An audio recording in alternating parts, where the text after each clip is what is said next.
Hey guys, John here, Church at Stirling. Good to talk to you. If you are connected with us as part of our local church community, then I'm going to tell you some things that you already know. If you are connected with us from somewhere else in the world and a friend on Facebook, then it'll give you an update of what we've been doing and what we're planning on doing and where things are heading for us in the ministry here. It's been a difficult year for many people, and as a church community here, we have not been able to meet face to face for quite a long time. We're hoping, God willing, that changes in the new year, and when that does change, we are looking to do some things in a different way. You may know, you may not know, that our church community has been here for 20 years, and over that time, Helen and I have been we've been involved in the church for 17 years. We've been leading the church for over 10 years. You may know that over that time we've spent a lot of time teaching and preaching and sharing the gospel and discipling people, doing the best that we can as a church community to do that. And we've been really successful at it. We've had some amazing highs. We've had some difficult times. We know that God is faithful. We know that He's been good to us. And it's been a good period. But we also know that things need to change and we need to do some things differently. Anything that is alive grows and changes. And we have part of changing things and being alive with this and allowing it to grow around us. So for the last 2 years, as a leadership team, we've been examining some questions and asking some things of ourselves and some things of God and some things of our community about how we might do some things differently.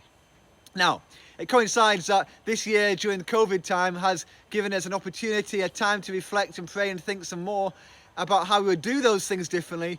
And we've come up with some ideas that we believe are godly and I believe are being led by God into how we would do things differently. If you're part of our church community, you've already heard from me about this, and we've already talked to many people about where the direction the church is heading in.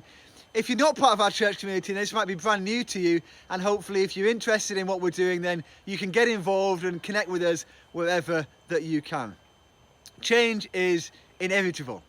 People don't always like it, but it is inevitable, and we are committed to changing as the Lord leads. What do those changes look like for us? Well, we've written them down so that you can ask me about them. I can send you this document if you want to see it and give you a little bit more information about what is going to be on there. The first thing we're going to change is this.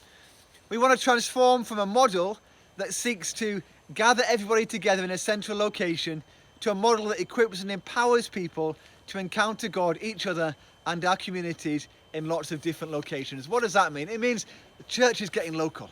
You know, we spent years bringing people in from the surrounding areas where one person, me or somebody else in our community, would speak to everybody on a Sunday morning, give them the word to the best of our ability, and then send them back into their own communities to be the best Christian they can be in that environment, and then to come back again the week after.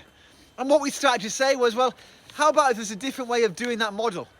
How about if we empower people in their communities and they just meet in small groups in their communities to follow Jesus the best they can, and we still stay connected as a community, a regional community, but perhaps we don't connect every week in a central meeting.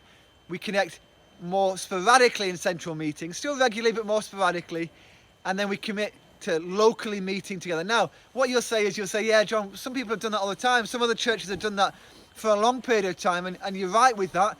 But in my experience, what happens with that is that other churches, or we have tried it in the past as well, is we say, actually, meeting in a region is really important. So here's what we'll do. We'll keep the Sunday morning because we can't move that because that's sacrosanct and we can't move that at all. So we'll keep that, but we'll also bring people in and we'll say, if you need the community meeting, then have another meeting in your week. Have a second meeting, have another midweek meeting for that. And we'll keep the main Sunday morning as it is. We can't possibly change it. And what we're saying is this, well, hang on a minute. How about if we value those midweek meetings in the same way we value a Sunday morning meeting? And actually, for some extent, we just met in our communities on those Sundays. And therefore, we met less often, still regularly, but less often all together as a wider community. Now, that's being worked out as we talk, and different people from our community have started to walk with people in their local communities or meet with people the best they can around COVID in their local communities. And we really believe that is going to be really beneficial for all of our community as we go forward.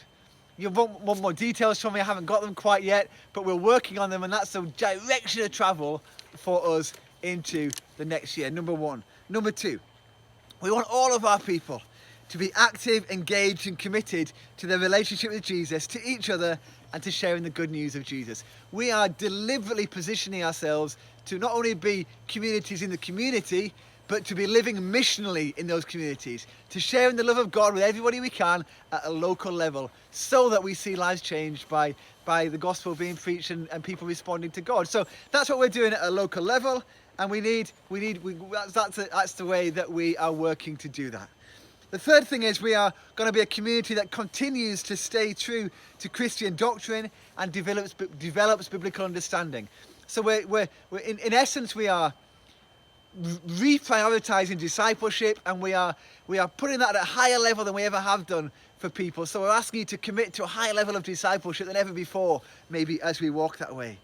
And fourthly, we want the sharing the good news of Jesus to be the priority of us meeting together in our local communities. So that is a direction that we are traveling in. If you're watching this and want to join with us at a local community level, then get in contact. If you're watching this and think, what on earth is going on? How is that going to work? Get in contact. If you're watching this again as part of our church, even though we've talked about it, and you're thinking, how on earth is that going to work at a practical level? Get in contact and let's talk. We know there's going to be challenges to it. We know there's going to be things that we need to work through as a community, but at the same time, we're excited about how that might look for each and every one of us, both at a community level and as individuals. There are, of course, a couple of challenges to that we are continuing to work through. The first is, if we're not meeting every week on a Sunday, then we're not going to need to use our building as much as we do right now. So there's a very real chance that we'll be meeting in a different building or somewhere else, which is perhaps intimidating for people, but is also really quite exciting because it means us getting rid of all of the